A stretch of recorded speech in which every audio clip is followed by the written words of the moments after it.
Sud Radio Berkov dans tous ses états. Le face-à-face. Vous êtes bien dans le face-à-face d'André Berkov avec Alexandre Delval, géopolitologue et auteur de La mondialisation dangereuse chez l'Artilleur, coécrit avec Jacques Sopelsa, qui va être republié en format de poche, et Slobodan Despot, écrivain, directeur de antipresse.net. Bonjour à tous les deux. Bonjour. Alors bonjour Alexandre Delval, bonjour Slobodan Despot, effectivement, qui nous parle pas de très loin, qui nous parle de Suisse, et on va parler évidemment de ce qui se passe aujourd'hui, faire un premier, je dirais non pas un bilan, mais ça bouge énormément, on le voit très bien. On parle de Barkoutz, que la ville est encerclée, vous savez, dans le Donbass, et on ne sait plus très bien ce qui se passe. On dit que on envoie encore les Ukrainiens envoient encore des forces alors que la ville est totalement encerclée. On parle de ce qui se passe avec effectivement les flottilles qui vont un peu partout. On parle du changement de politique des Américains ou pas.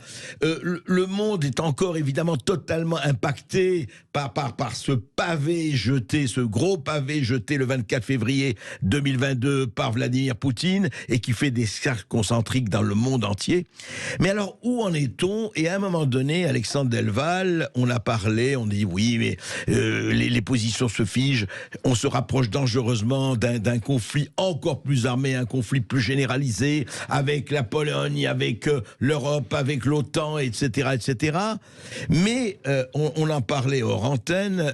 Vous dites, attendez, entre ce qui se passe aujourd'hui et le conflit nucléaire, il y a beaucoup d'autres choses qui risquent de se passer. Lesquelles ? Oui, alors déjà, si les Russes employaient l'arme tactique nucléaire en Ukraine, il y a plusieurs scénarios du grand spécialiste Joseph Selinchon, on pourra développer tout à l'heure. Même si ça ne frappe pas un pays de l'OTAN, ce qu'il faut savoir, c'est que l'emploi du nucléaire tactique sur un pays qui est de l'OTAN n'implique pas forcément une réaction nucléaire, et encore moins... Qu'est-ce que vous appelez nucléaire tactique? Alors, le nucléaire tactique, ça va être une bombe de 15 kilotonnes, équivalent d'Hiroshima. C'est une petite bombe aujourd'hui par rapport à tout ce qu'on peut faire, et qui serait tactique sur un pays non de l'OTAN. Ça a l'air d'être quelque chose de pas forcément qui implique une réaction, surtout pas nucléaire, mais ça pourrait impliquer une réaction conventionnelle. Hiroshima, c'était pas mal. C'était pas mal. Mais si les Russes faisaient ça, ce qui est très peu probable, il y aurait probablement, et même presque certainement, puisque ça a été même conçu et dit et analysé, il y aurait une réaction conventionnelle massive qui viserait, et ça a été dit par des officiels américains aussi, détruire la flotte russe en mer Noire et même, pourquoi pas, anéantir une partie de l'armée russe en Ukraine. Bien sûr, surtout pas toucher le territoire russe, mais cette réaction conventionnelle qui serait quand même massive, toute la question, j'en parlais avec un expert que notre ami Slobodan connaît probablement, Vautravers, qui est un très bon expert suisse de l'armement, et ça m'a été confirmé par un amiral qui est italien qui travaille à l'OTAN. On ne sait pas ensuite comment les Russes réagissent si nous réagissons de manière conventionnelle mais massive face à leur dispositif en Ukraine. Là, il y a une grande question que même les grands spécialistes ne savent pas. C'est très peu probable ce que je dis. Mais comment réagissent les Russes une fois qu'on détruit leur armement en Ukraine? Alors, avant d'arriver à ce stade, j'espère qu'on n'y arrivera jamais, vous avez parlé de cette guerre des hackers, de la cyberguerre, de la cyberbelligérance, je dirais. Ça consisterait en quoi? Alors, la cyberbelligérance consisterait à mettre hors d'état de nuire ou en mettre en déni de fonctionnement les infrastructures qui deviennent critiques, ce qu'on appelle les infrastructures critiques. Ça veut dire on peut empêcher totalement un hôpital de fonctionner pendant un certain temps. Ça existe déjà d'ailleurs, sauf que, il faut le savoir, pour nos éditeurs, de nombreux hôpitaux dans des pays du monde payent des rançons à des hackers chinois ou ukrainiens ou russes, c'est les meilleurs, pour ne pas que l'hôpital soit bloqué. Ça existe déjà, mais on pourrait concevoir des choses encore pires. Par exemple, empêcher l'approvisionnement en électricité de toute une ville. Un scénario a été étudié. C'est faisable aujourd'hui, c'est faisable techniquement. Une ville peut être, par exemple, la ville de Paris a refusé, malheureusement, j'en parlais avec un expert tout à l'heure, la ville de Paris, il y a plusieurs années, a refusé de voter un budget qui permettrait d'avoir une cellule opérationnelle, technique, de cyberguerre pour protéger la ville de Paris en cas d'attaque cyber. On pourrait mettre la ville de Paris dans le noir. Pas besoin de brouillage électromagnétique critique avec une bombe nucléaire en hauteur. Et donc ça, c'est quelque chose qui est connu. On sait que aucun pays occidental aujourd'hui a véritablement la possibilité de résister à cela. Alors on a trouvé une parade en 2021 au sommet de l'OTAN, en juillet 2021. Il a été décidé par les pays de l'OTAN qu'une attaque de ce type qui paralyserait une ville, des scénarios ont montré que ça pourrait avoir jusqu'à 70% de morts si une ville était totalement paralysée. C'est tellement massif l'effet d'une cyberattaque sur les infrastructures critiques que l'OTAN a décidé que c'était l'équivalent d'une attaque guerrière à la fois conventionnelle et nucléaire. C'est une attaque qui pourrait susciter une riposte guerrière totale. Donc vous dites en tout cas qu'aujourd'hui, Alexandre Delval, à l'heure où nous parlons, cette attaque est possible, en tout cas techniquement possible. Elle est possible, mais les Russes et les Chinois et les États qui ont des structures, il y a aussi des privés, mais les États ont les meilleures structures de hackers, et ces États, surtout Russie, Israël, Ukraine et Chine, ont des structures. Pour l'instant, les ennemis de l'Occident, donc Chine, Russie, n'ont pas utilisé cette attaque massive parce qu'ils savent que les représailles seraient massives.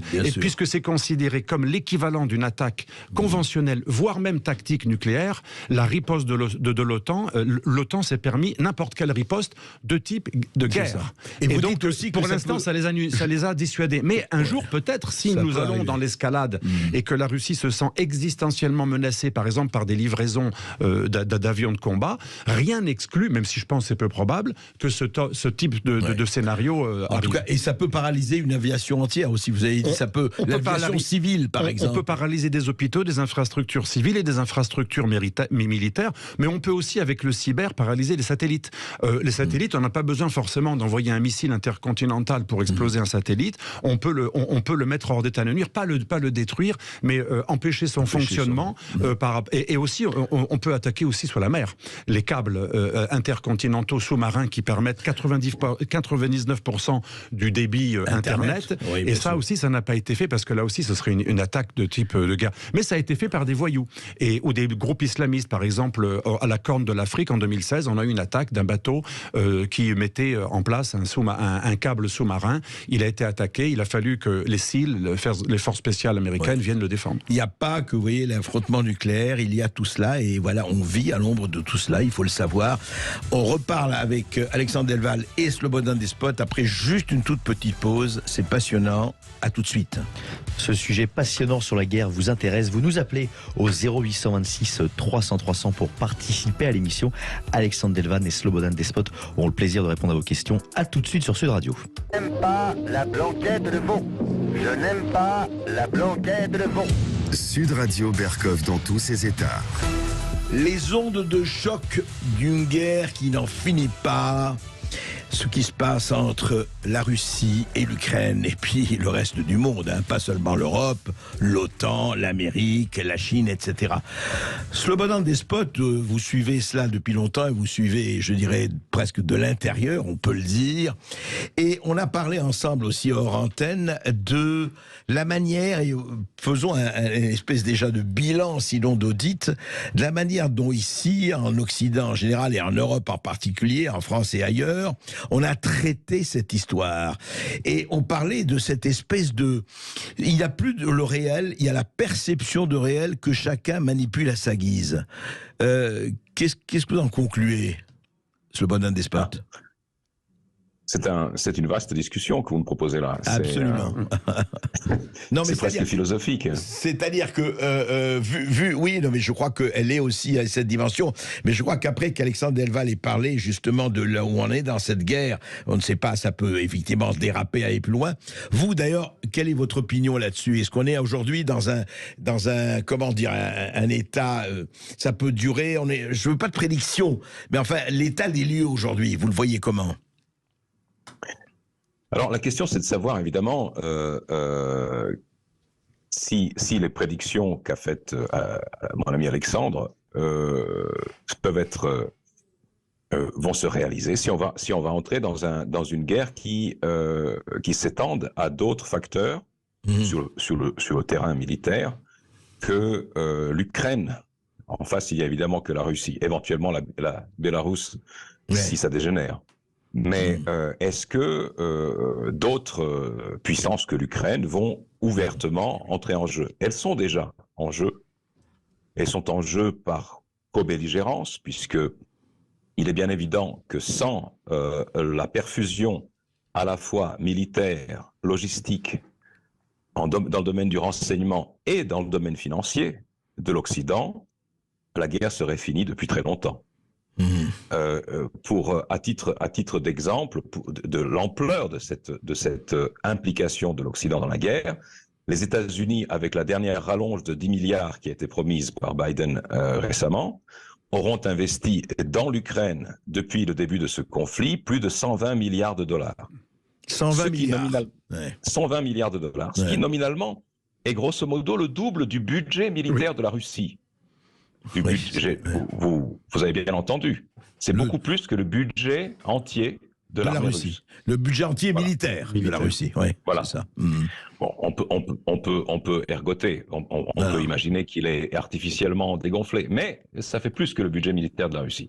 Donc, quand on dit que l'Iran qui livre des drones ou qui permet aux Russes de construire des drones sous licence est impliqué dans la guerre par ces livraisons de drones, vous imaginez à quel point le bloc occidental, l'OTAN et les États-Unis sont impliqués si les États-Unis à eux seuls ont déjà investi 120 milliards et si pratiquement tous les stocks militaires des pays de l'OTAN sont dégarnis à force d'avoir fourni des armements et des munitions à l'Ukraine.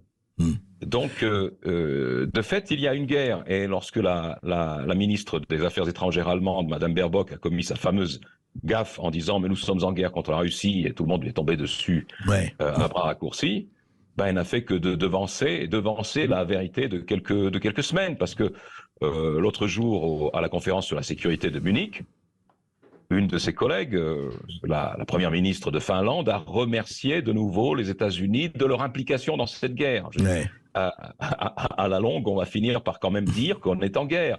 Aujourd'hui ou hier, le président de la Commission de la Défense du Parlement britannique a dit « nous devons nous engager frontalement contre la Russie ». Donc, il y a de fait une situation de guerre où simplement, du côté otanien, c'est l'armée ukrainienne qui joue le rôle de troupe au sol. Ce sont les Gourkhas, comme auraient dit les Britanniques à l'époque coloniale. Donc, avec un certain nombre aussi de soldats de l'étranger, enfin qui ne sont pas ukrainiens.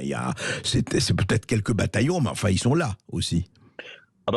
On dit qu'il y a des Polonais, il y a des Occidentaux, des Anglo-Saxons, il y a des Français, il y a des Suédois, mais tout ça, n'est-ce pas, est compté comme volontaire. Mais est-ce que c'est une situation, Slobodan Despot, est-ce que c'est une situation de guerre? C'est-à-dire, évidemment, personne ne veut dire, la France ni les autres, mais non, nous ne sommes pas en guerre avec la Russie. Mais alors, à partir de quand on est en guerre ou on n'est pas en guerre? Parce que tout le monde parle de tout et de son contraire. En fait, qu'est-ce que ça veut dire être en guerre, alors, aujourd'hui, avec un État? C'est du non-dit, c'est de l'hypocrisie, c'est quoi? Écoutez... Tout dépend, de nouveau, vous l'avez dit au début, c'est une guerre de perception d'abord.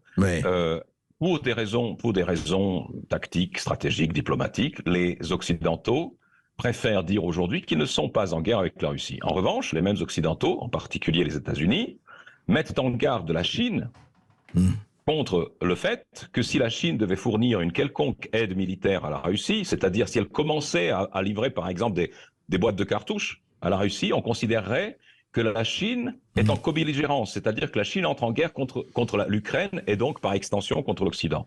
Donc, selon les critères même de l'Occident, l'Occident est aujourd'hui en guerre avec la Russie. Il ne faut pas se faire d'illusions. Absolument.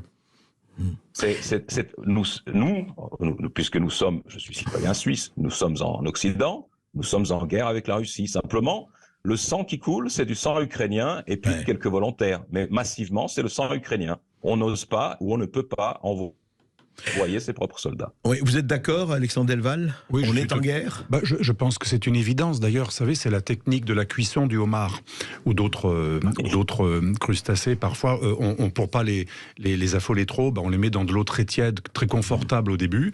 et c'est de plus en plus chaud, puis à un moment ils meurent, ils sont cramés, et donc c'est un peu pareil, on va pas nous dire tout de suite qu'on est en guerre, parce qu'il y aurait une réaction, et donc on nous prépare petit à petit, c'est comme pour les armements, c'était impossible de livrer des chars de combat il y a 6 mois, maintenant c'est plus que d'actualité, c'est opérationnel, c'était impossible, inenvisageable les avions il y a 6 mois, maintenant pourquoi pas, selon Macron, selon la Pologne qui dit carrément il faut y aller, selon Biden qui dit on n'exclut pas, et Macron qui a dit il n'y a pas de tabou là-dessus. D'ailleurs, on entraîne déjà des pilotes. Aux États-Unis et en Angleterre, il y a des programmes d'entraînement de pilotes pour des F-16 aux États-Unis notamment. La France parle avec la Pologne pour éventuellement entraîner des pilotes pour des Mirage 2000, et la Pologne est déjà prête, elle, à les livrer à l'Ukraine. On voit bien qu'on y va tout droit, mais bien entendu, ce serait politiquement très maladroit de nous l'avouer tout de suite. Donc, c'est la cuisson du homard. Mais comme dit Slobodan Despot, nous sommes déjà en guerre. Et il ne s'agit pas de prendre parti pour la Russie, de le regretter. C'est juste un constat, c'est pas regret ou déplorer ou être content, c'est un constat, sauf que ce n'est publiquement pas acceptable. Ça montre aussi qu'en Occident, il y a aussi de la désinformation. En Occident, on ment, mais d'une manière plus habile que de l'autre côté. De l'autre côté, c'est un peu vulgaire parfois et très grossier, grossier ou brutal ou un peu rustre, mais on nous ment par omission. Vous savez, Torquato Aceto, un grand disciple de Machiavel, avait écrit de l'honnête dissimulation. Nous, en Occident, on ment à la façon italienne de jésuite, de Torquato Aceto, de l'onesta dissimulazione. Donc c'est par omission, mais ça revient absolument même, puisqu'on ne nous dit pas les choses et on n'a surtout pas consulté le peuple.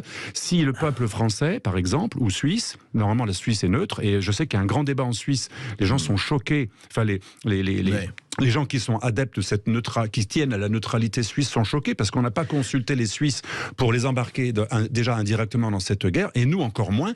On n'a pas consulté le peuple si on était d'accord avec ce que disait De Gaulle ou pas. De Gaulle disait si on fait une guerre, ça doit être la nôtre. Est-ce que c'est notre guerre? Soyons sérieux, Alexandre. Oui. Depuis 2005, on ne consulte plus le peuple. Oui, c'est une obscénité. C'est vulgaire parce que le peuple est rustre. Le peuple est dangereux. On ne va pas consulter le peuple. Mais où allons-nous? Le peuple est dangereux. Continuer à parler de la désinformation, justement de cette désinformation ici chez nous, avec Slobodan Despot et avec Alexandre Delval. Effectivement, est-ce que le peuple doit être dissous ou pas? Et vous voulez intervenir dans le débat, vous le pouvez au 0826 300 300. À tout de suite sur Sud Radio. Ici Sud Radio. Les Français parlent au français. Les carottes sont cuites. Les carottes sont cuites. Sud Radio Berkov dans tous ses états. Et avec Alexandre Delval et Slobodan Despot, Ukraine, Russie, Chine, monde, États-Unis bien sûr, le théâtre des opérations. Alors justement, Slobodan Despot, Alexandre Delval a abordé ce problème de la désinformation et de comment on disait, l'honnête dissimulation. De l'honnête dissimulation, voilà, de Torquato Aceto. Voilà. Alors Slobodan Despot, justement, on en avait parlé nous hors antenne. Alors comment elle s'opère, hein? Comment faisons une petite, je ne dirais pas autopsie parce qu'elle est très vivante, mais du scalpel envers cette honnête désinformation, honnête si on veut. Slobodan. Bon, pour ne pas remonter à Mathusalem, d'abord, ici en Occident, nous avons une vision qui est très, très simpliste et très largement imposée de cette guerre. La phrase qui revient à tout moment, c'est que le 24 février 2022, le président Poutine, sans y avoir été provoqué d'aucune manière, a décidé comme ça d'envahir l'Ukraine et de la détruire. Si l'on remonte un tout petit peu dans l'histoire, cette guerre n'a pas commencé, la guerre donc dont l'enjeu est le Donbass, l'est de l'Ukraine, n'a en tout cas pas commencé le 24 février 2022, elle a commencé en 2014, lorsque le gouvernement élu de l'Ukraine, celui de M. Yanukovych, a été renversé par un coup d'État. Alors, première chose, si vous me parlez de désinformation, il était impossible d'entendre dans les médias occidentaux, chez nous, en France, en Allemagne, le mot putsch ou coup d'État pour décrire ce coup d'État. On appelait ça l'Euromaïdan. Mais en fait, on a effectivement renversé par la force et le chaos un gouvernement élu. Il était corrompu, incompétent, tout ce qu'on voudra, mais il était élu. Ouais. Et il était, ce Yanukovych, ce malheureux Yanukovych, essayait de faire une sorte d'exercice d'équilibrisme entre l'alliance avec l'Occident, et la dépendance, qui est une dépendance absolument claire, évidente, et je veux dire aussi inexorable que la loi de la gravité, la dépendance vis-à-vis de la Russie, énergétique, industrielle et tout ce qu'on voudra. Donc, il a été renversé en faveur d'un mouvement pro-occidental qui voulait à terme l'intégration de l'Ukraine dans l'OTAN et dans l'Union européenne. Ce nouveau gouvernement a exercé, c'est public, une répression vis-à-vis de la partie russophone du pays, puisqu'on a interdit le russe, par exemple. Ce qui est un dans le Donbass. Dans le Donbass, oui. Lorsque vous entendez aujourd'hui les soldats ukrainiens sur le front parler entre eux, ils parlent en russe, mais c'est une langue interdite par leur gouvernement. Donc, on est dans quelque chose qui est déjà un petit peu surréaliste. Alors, ça a commencé en 2014. Cette guerre ne s'est jamais terminée. Il y avait des batailles sanglantes en 2014-2015. Et puis, il y a eu à un moment donné des négociations, un accord qui a été signé, deux séries d'accords qui ont été signés à Minsk. Minsk, oui. Voilà.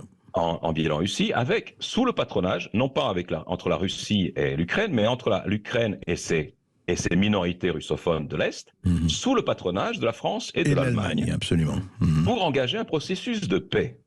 La Russie a été très contente de ces accords. Le problème, c'est qu'ils n'ont jamais été mis en place, ils n'ont jamais été appliqués, et même le président Zelensky, qui, vous le savez, a été élu en 2019 assez triomphalement sur un programme de paix vis-à-vis de ces gens, dès qu'il a été élu, a tourné kazakh et s'est mis à accentuer les oppositions à l'intérieur du pays. Et donc à vouloir reprendre ces régions par la force.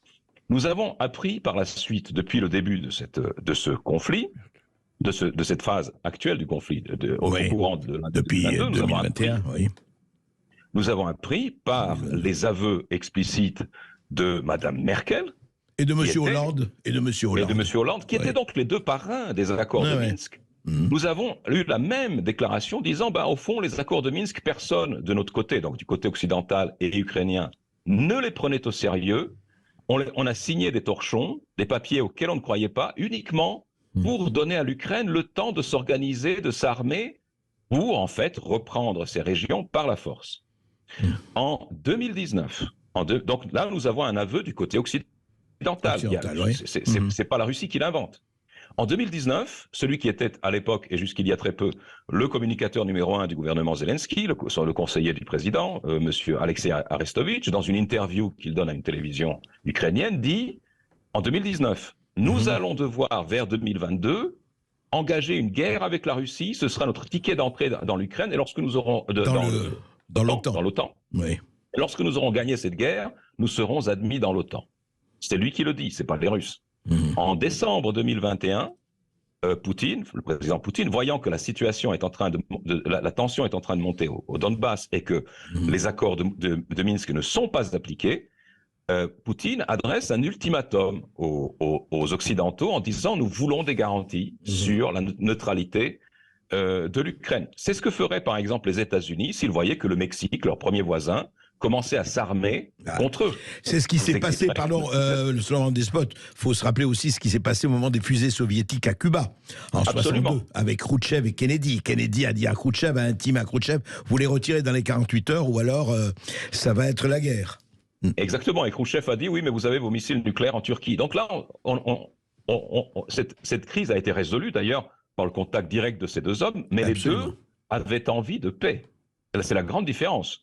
Ces deux hommes voulaient surtout pas la guerre. Ils savaient ce que c'était qu'une confrontation nucléaire. Aujourd'hui, on a l'impression que la plupart des gens ne comprennent pas ce que c'est qu'une confrontation nucléaire. Donc, en décembre 2021, la Russie officiellement écrit à l'Union européenne, à l'OTAN et aux États-Unis en disant nous voulons un traité sur l'Ukraine. L'OTAN et les États-Unis littéralement jettent la lettre à la poubelle. Il n'y a pas de réponse. Il y a une espèce de dédain complet.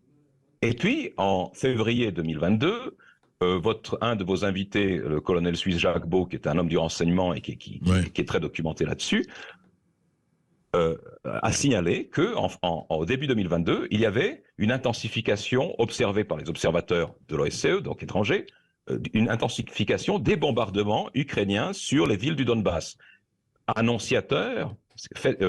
Phénomène annonciateur d'une possible invasion du Donbass par l'armée ukrainienne, renforcée grâce autant qu'on a acheté en signant des accords auxquels on ne croyait pas. Le Donbass est en Ukraine quand même. Hein, le Donbass est en Ukraine. Le Donbass est une région, comme vous le savez, à majorité russophone, qui ne voulait pas d'un gouvernement ukrainien qui, par exemple, le nie dans son identité linguistique, notamment, bien sûr, entre autres choses. Donc, et qui en plus a laissé... D'où vous dites, d'où la réaction de Poutine, d'où l'invasion russe. Un peu ça. D'où, 24 février, en gros ça. Bien entendu, c'est une invasion, bien entendu, mais si on ne voit pas la préhistoire, je ne dis pas qu'il faut être approuver l'invasion russe. C'est une violation c'est clair, hein, il faut quand même le rappeler, oui. Non mais enfin, juste une chose. Enfin, allez-y. Non, juste une chose. Une chose quand vous dites que l'Ukraine est absolument dépendante de la Russie, elle pourrait ne pas l'être. Vous avez dit à un moment donné, Slobodan Despot, vous dites, l'Ukraine pourrait aussi ne pas être dépendante. Pourquoi elle est structurellement, viscéralement dépendante de la Russie? Elle doit l'être pour l'éternité, non? Écoutez, si la Russie coupe les robinets énergétiques, l'Ukraine meurt de froid. Et aujourd'hui, elle l'a pas coupé, la Russie, non, les robinets énergétiques. Les gazoducs continuent de fonctionner à travers l'Ukraine, comme vous le savez. Autre chose, avant le déclenchement de cette opération, et même après, l'Ukraine, comme vous le savez, était un pays extrêmement pauvre, désorganisé et corrompu. Ce n'est un modèle de démocratie et de prospérité que depuis que cette guerre s'est déclenchée et qu'il faut absolument présenter l'Ukraine de M. Zelensky sous le meilleur jour. Mais avant, on savait que c'était un pays désorganisé, corrompu, pauvre, qui se dépeuplait. Ce dépeuplement se traduisait par une émigration massive dont les 30 à 50% étaient dirigés vers la Russie. Ouais. Depuis le début de ce conflit, vous avez 3,5 millions de personnes qui se sont réfugiées en Russie. Et ensuite, vous avez 1,4 million en Pologne, 1 million en Allemagne, et puis ensuite des nombres beaucoup moindres dans le reste des pays. Ce qui veut dire qu'il y a une interpénétration complète, démographique, culturelle, entre la Russie et l'Ukraine. Alors, on va continuer à en parler avec Alexandre Delval, avec Slobodan Despot, parce que faut toujours remettre les pendules à l'heure, effectivement, et on essaye de le faire sans prendre parti, encore une fois, avec les auditeurs de Sud Radio. Oui, vous avez la parole au 0826 300 300 et on accueille Gérard de Montpellier. Bonjour Gérard. Bonjour Gérard. Gérald, mais c'est pas grave. Gérald, oui, bonjour Gérald. Bonjour à tous et merci de me prendre l'antenne. Voilà, moi j'avais une question en priorité. Est-ce qu'aujourd'hui, mis à part effectivement la guerre qui a déjà commencé il y a 1 an, les Américains ne sont pas dans une guerre, ne profitent pas d'une guerre d'abord économique grâce à l'Ukraine? J'entends par là notamment sur l'argent qu'ils prêtent, qu'ils ne donnent pas, les plus de 100 milliards d'euros qu'ils ont investis en armes et en donations et en prêts d'argent. Est-ce que les armes qui donnent ne les vendent pas à travers l'argent en fait qu'ils prêtent entre guillemets pour faire en fait tourner la monnaie du dollar?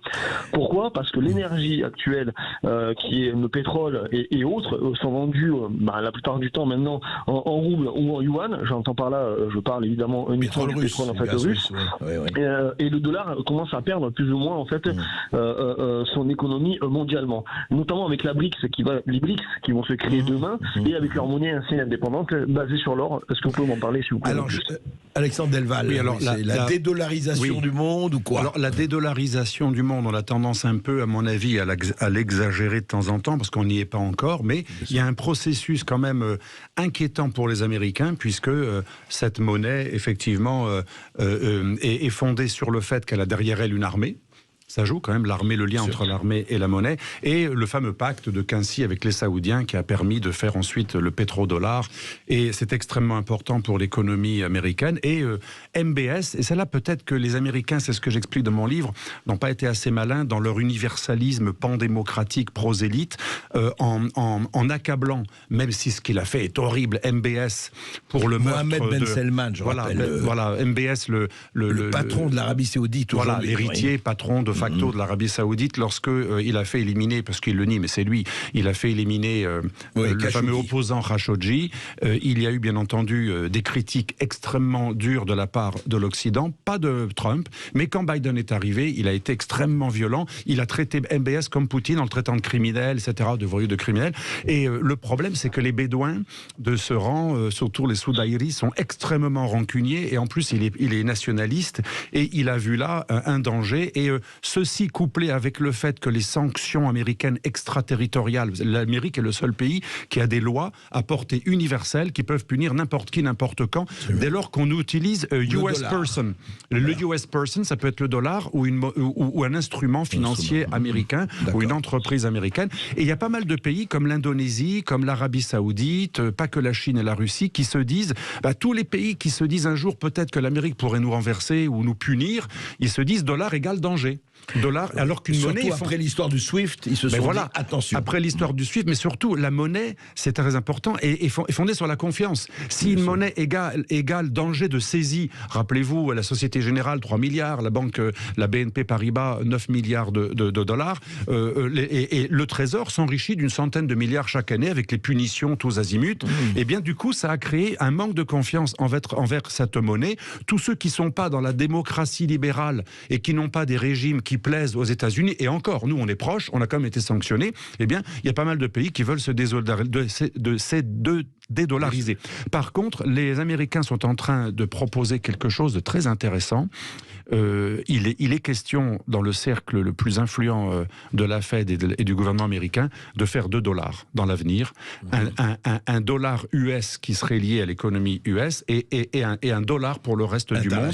Ouais. Et ce qui voudrait dire qu'il pourrait y avoir un danger énorme sur le dollar international qui serait dévalué d'un coup. Ouais. Ça, c'est un véritable danger. Donc la dédollarisation, c'est un danger pour l'Amérique, mais ils sont quand même assez malins en guerre économique. En attendant, ils nous vendent leur gaz de schiste avec moult bénéfices. Alors, ce que disait monsieur est très vrai. Ils nous vendent le gaz de schiste 5 fois plus cher que leur industrie les consomme. Et comme vous le savez, l'Allemagne a laissé tomber le couple franco-allemand parce qu'elle est en train de délocaliser massivement aux États-Unis. Où on peut... Et en plus, les États-Unis ont vendu plein d'armes aux pays qui veulent rentrer dans l'OTAN, aux pays de l'OTAN et même aussi en Asie du Sud-Est. C'est un jackpot total pour l'industrie militaire américaine qui marche bien. On va prendre, avant de reparler avec Slobodan Despot, on va prendre peut-être un autre auditeur. Oui, merci beaucoup Gérald. On va tourner une rapide pause et on revient tout de suite. Vous continuez de nous appeler au 0826 300 300. On accueillera Benoît Dugard. À tout de suite sur Sud Radio. Ici Sud Radio. Les Français parlent au français. Je n'aime pas la blanquette de veau. Je n'aime pas la blanquette de veau. Sud Radio Berkov dans tous ses états. Vous êtes bien dans le face-à-face d'André Berkoff avec Alexandre Delval et son livre La mondialisation dangereuse, édition L'Artilleur, coécrit avec Jacques Sopelsa, et Slobodan Despot, écrivain du Le miel et le rayon bleu, édition Gallimard. Vous nous appelez au 0826 300 300 pour participer à l'émission et on accueille tout de suite Benoît Dugard. Bonjour Benoît. Bonjour Benoît. Oui, bonjour Monsieur Berkoff et bonjour à vos invités, bonjour à Slobodan. Oui, non, je voulais très rapidement vous poser la question suivante. Quelle est la différence aujourd'hui entre un cartel de la drogue mexicain, l'État français et la communauté européenne ? Voilà une question directe, c'est très bien Benoît. Slobodan Despot, alors différence entre Noriega et l'État français et l'Union européenne. La différence essentielle, je pense, c'est qu'un cartel de la drogue s'occupe de la sécurité et du bien-être des siens. Oui, c'est une réponse lapidaire. Alors, vous avez l'impression que l'Union européenne et la France ne s'occupent pas de la sécurité des leurs. Allez-y, Benoît. Pardon, oui, Benoît. Oui, excusez-moi. Ils nous manipulent, ils nous racontent à peu près n'importe quoi. Moi, je suis beaucoup sur les réseaux, je suis beaucoup en Russie. Je communique un maximum avec ce magnifique peuple russe. Nous sommes les mêmes. Nous avons les mêmes origines, nous avons tellement de choses en commun. Pourquoi nous ferions-nous la guerre? Mais c'est quoi cette histoire? Mais enfin, c'est du délire total, quoi. C'est comme le Covid, c'est comme le reste. Mais nous comparer à un cartel de drogue, c'est un peu du délire aussi, hein, cher monsieur, sans vouloir vous manquer de respect. Bon, là, on est un peu dans l'exagération, si vous me permettez. Non, mais dans l'exagération, mais à quel niveau, monsieur? Non, mais expliquez-moi en quoi on est exactement pareil qu'un cartel de drogue. Je vais vous l'expliquer très rapidement. Raconter au peuple français qu'une démocratie peut être participative, ça veut dire quoi d'un point de vue historique ? D'un point de vue philosophique. Alors je vous invite à aller voir ce qui se passe au Mexique, avec plus de morts au Mexique que pendant toute la guerre en Irak, avec des gens qui sont démembrés, écartelés, les testicules arrachés, les bras épandus à l'entrée des villes. Je pense que quand même il faut comparer ce qui est comparable, et je pense que la géopolitique c'est pas l'outrance et n'importe quelle comparaison. Je ne descends pas les. Je pense que vous êtes, cher monsieur, dans l'outrance. Dans l'outrance, vous trouvez. Je pense que vous êtes dans l'outrance. Monsieur, je vous repose. Je reformule ma question, monsieur. On voit que vous ne connaissez pas la situation du Mexique. Avec les narcos. Je ne parle pas du Mexique. On ne va pas repartir sur les cartels de drogue pendant effectivement. Non, je pense qu'on peut accabler la désinformation en Occident sans faire ce genre de comparaison. On est d'accord. Mais oui, Benoît, alors rapidement. Oui. Monsieur, comment peut-on dire qu'une démocratie puisse être représentative ? Expliquez-moi. Ça, c'est un débat plus intéressant. Je préfère ça à comparer avec les narcos. Alors, je voudrais redonner la parole à Slobodan Despot pour reprendre un peu effectivement les comparaisons. Les comparaisons ne sont pas raison. Mais passons ce chapitre. En fait, et on revient, d'ailleurs, la question de Benoît revient à la question des informations ou pas des informations. Alors, je ne sais pas, vous dites le peuple russe c'est formidable, d'autres diraient le peuple ukrainien c'est formidable. Moi, je crois que les peuples ne sont pas vraiment responsables des dérives ou pas des dérives de leurs dirigeants. Il faut aussi faire cette différence-là. Mais revenons à l'essentiel. Slobodan Despot, au fond, aujourd'hui, vous dites qu'il y a un discours qui est univoque en Occident, qui est le discours dominant, qui est univoque. Mais au fond, comment sortir de cette espèce de perception de la réalité et de revenir au réel ? Est-ce que c'est possible ou effectivement la doxa l'emporte ?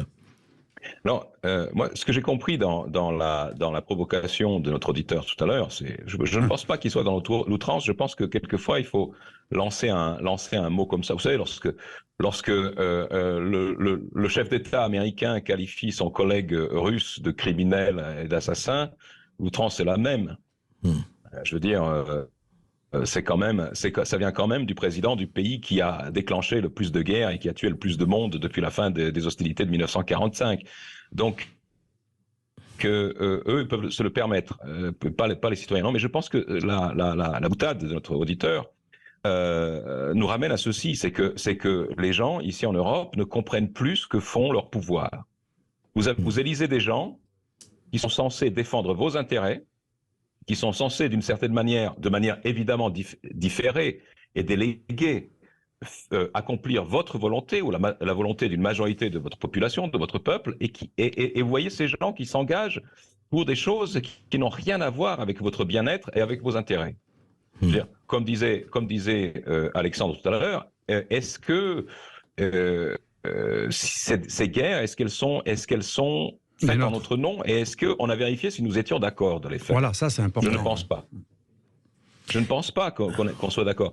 Dans mon pays, ici en Suisse, aujourd'hui, on a un grand débat, justement, sur la question de savoir s'il faut, disons, libéraliser la loi concernant les exportations d'armes, puisque la Suisse étant neutre, s'interdit d'exporter les armes et les munitions vers des pays en guerre.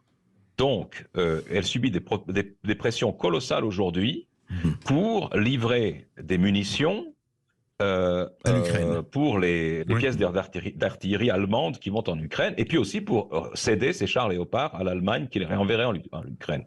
Elle n'a pas le droit constitutionnellement de le faire. Je pense que si vous demandez à une majorité de Suisses, je ne parle pas pour des autres, mais en Suisse, en plus, on a des référendums. En tout cas, vous allez faire un référendum là-dessus, il va y avoir un référendum. Ouais. Il devrait y avoir quelque chose. Mais enfin, ce que je veux dire, non, si la loi n'est pas touchée, il n'y aura pas de référendum. Pour l'instant, la Suisse ne peut pas participer à ça. D'accord. Mais si on le contourne, il y aura un référendum. Ce que je veux dire, c'est que les gens se demandent, mais enfin, qu'est-ce que ça a à voir avec nous ? Si j'étais allemand aujourd'hui, ce serait encore pire, parce qu'au fond, l'Allemagne, aujourd'hui, via son chancelier, applaudit la destruction de sa capacité industrielle. Elle n'a même pas bronché lorsque les Américains, puisqu'on sait que ça ne peut pas être quelqu'un d'autre, ont détruit les gazoducs qui approvisionnent son industrie. Elle ne bronche pas n'a pas eu le temps d'en parler, mais effectivement, on en reparlera de Nord Stream. L'Allemagne ne bronche pas lorsqu'on lui dit, bon, ben maintenant, on vous a coupé les Russes, et vous allez acheter notre gaz de schiste qui vient par bateau d'Amérique, de manière très polluante, 5 fois le prix. Alors juste, Alexandre, dernière phrase, on est malheureusement en fin d'émission, mais on reprendra ça avec vous deux et avec... juste un mot, est-ce qu'aujourd'hui, effectivement, il faut peut-être revenir et demander aux gens ce qu'ils en pensent ? Oui, je pense qu'il faut demander ce que les gens en pensent, mais en fait, on est dans un dilemme, parce que certes, c'est peut-être pas notre guerre, parce que l'ennemi de l'un n'est pas celui de l'autre, mais en même temps, on a un défi gigantesque pour l'ordre international, c'est qu'on a des puissances révisionnistes, surtout la Russie, la Chine et la Turquie, révisionnistes au sens des relations internationales, ça veut dire qu'il veut remettre en cause l'ordre et les frontières établies. Et ça, et c'est très compliqué de ne pas empêcher la Russie d'envahir son voisin, parce que même s'il y a un récit avant, un narratif et un passif, on ne peut pas tolérer qu'un pays envahisse son voisin. Et en même temps, c'est vrai que c'est pas la guerre de la France, c'est la guerre peut-être de l'OTAN, et encore, l'Ukraine n'est pas membre de l'OTAN. Et effectivement, donc il faut consulter, puisque comme l'Ukraine n'a pas d'accord de défense ni avec la France, ni avec l'Union européenne, ni avec l'OTAN, normalement, ça devrait être laissé, à mon avis, consulter. Je sais, M. Bonan, vous n'êtes pas d'accord. Je dois vous dire une chose. Non, je dois vous dire une chose. On ne peut pas nier qu'il y a une invasion et que c'est contraire à la base du droit international. On ne peut pas laisser faire ça. Effectivement. Mais le droit international, comme vous le savez parfaitement, n'existe plus depuis 1999, lorsque l'OTAN, les États-Unis, ont bombardé la Serbie pour en détacher. Ou plutôt le droit existe, mais il a été violé par les principaux... il a été violé de part et d'autre, c'est vrai qu'on en a moins parlé en 1999 qu'aujourd'hui. Mais nous étions traités d'ordure lorsqu'on était contre la guerre en ex-Yougoslavie. Depuis lors, les États-Unis ne parlent plus de règles du droit pour les relations internationales, mais ordre basé sur des règles, leurs règles, c'est-à-dire leur capacité de déterminer ce qu'on peut faire. On ne va pas vous mettre d'accord, mais c'est très bien. Non, mais je pense que c'est complémentaire. Ce sont eux qui sont les révisionnistes. On a posé les problèmes, je vous remercie à tous les deux. Là, on doit clore l'émission, mais je vous remercie à tous les deux et on en reparlera bien sûr, parce que malheureusement, la guerre ne va pas s'arrêter demain, hélas.